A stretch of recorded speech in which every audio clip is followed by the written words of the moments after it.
Okay, hi. So today I'm going to show you how to make sense of all this data.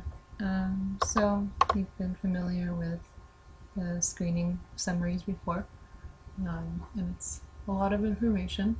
And I recently discovered a way to make it make more sense and easily organize it. So for now, I'm just going to show you what I've done, and then in a later video, or later in this video, we'll talk about how to actually do this. So there's a new feature in Excel and came out in about 2010, so this won't work on any computer that doesn't have Excel 2010 or later, but it's called Slicer, and it comes from the pivot tables, which I'll get into detail about how to make a pivot table later.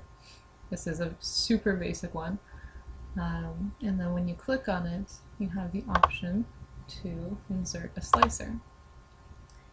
Slicers are basically these little windows here, and they break down everything that you saw in the screening data sheet here.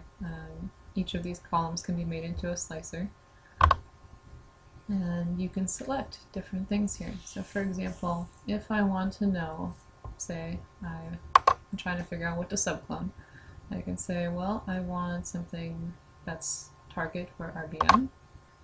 I want it to be an IF score of 2 and FISA positive.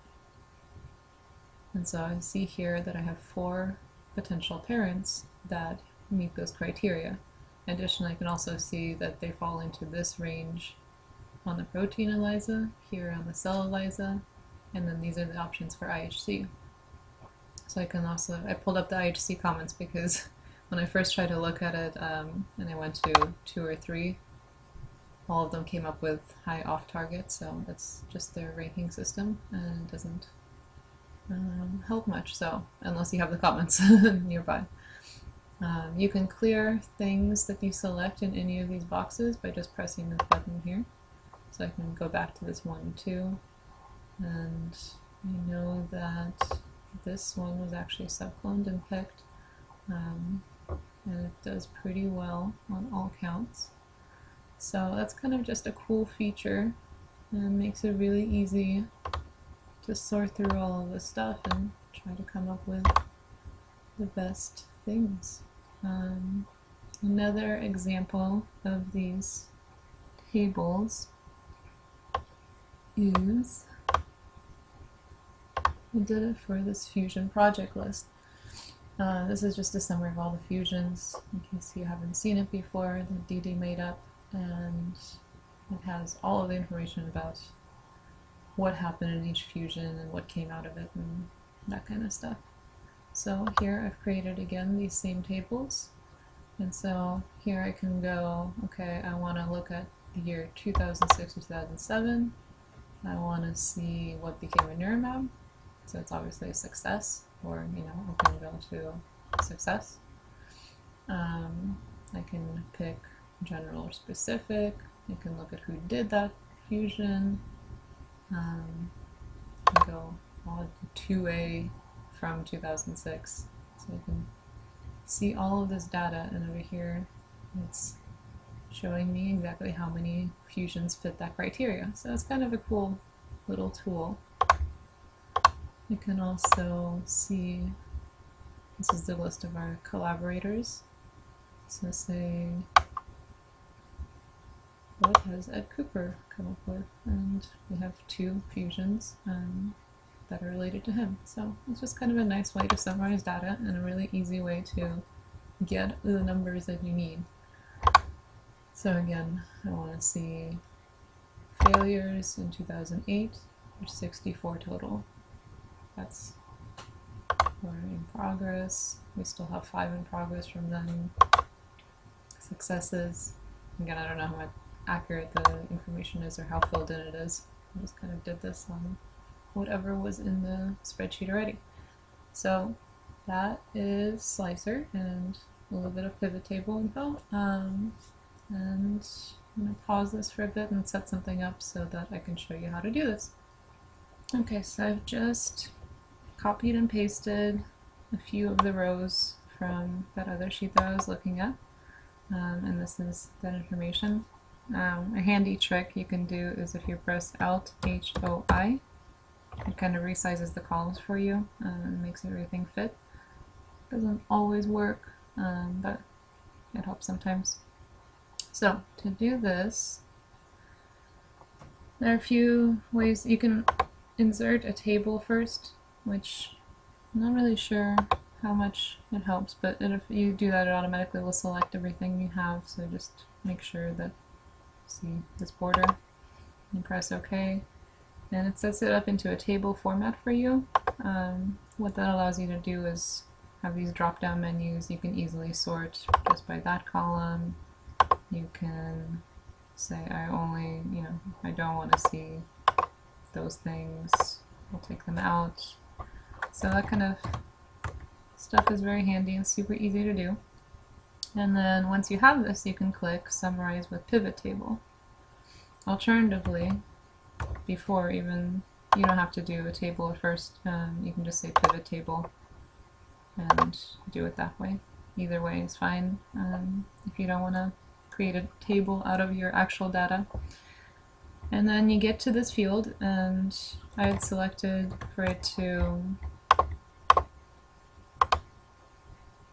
go to a new worksheet. You can do it in the existing worksheet, but that gets messy, so easier to do new worksheet, and just press OK.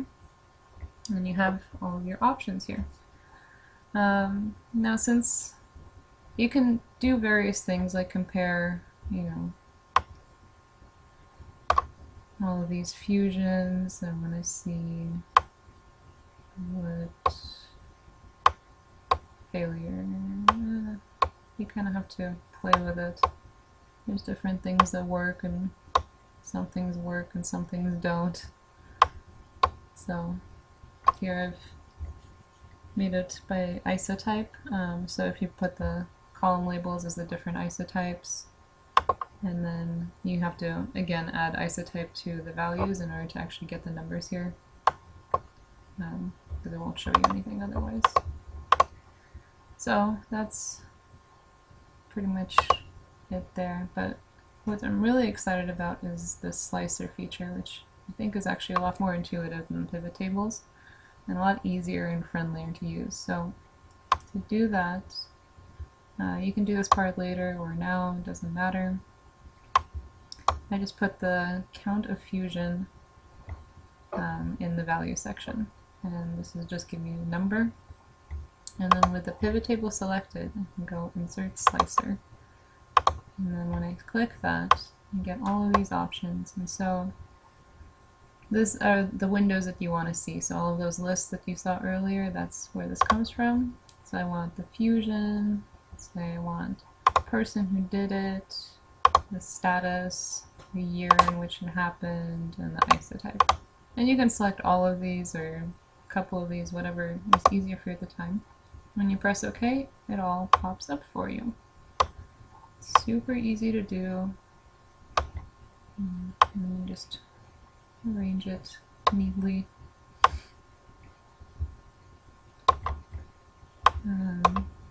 So then you can see I can already go Neuroman.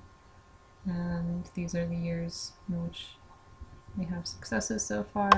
And say I want IgG1. These are the fusions that fit that criteria. You can do all of those things, clear this stuff. And then when you click on things, you can see this number here changes. So out of those 17 that I have in that list, 13 of them are Neuromams. You can use just the list, or you can go back to this, click on the pivot table part, and go to Insert Graph. And you can do different ones and play around with that, but I've been using this one. And it's just another way of seeing the stuff. You can delete these things, make it bigger, clearer. And you can see 17 is represented there. Again, goes to 13. It was really very simple to do. and gives you a lot of information very quickly. You can also, if you're working on a report or something, make it prettier, change up these colors, make it easier to see all the different stuff. You can put different things in this pivot table. Say you want the status as a column label. You can see the graph here changes, so I deleted the legend on this. You can pull it back up.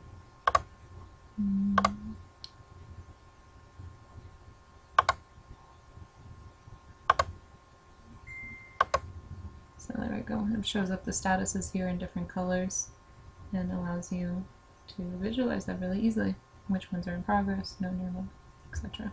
So you can play around with a lot of these different things, and honestly it's not always super intuitive. You have to kind of play and see what gives you the best visual. But that's pretty much it on Slicer that I know of so far. And yeah, I hope that it'll be a useful tool for you guys that you can use to go through all this enormous amount of data that we have. Okay, I will show you other things in another video.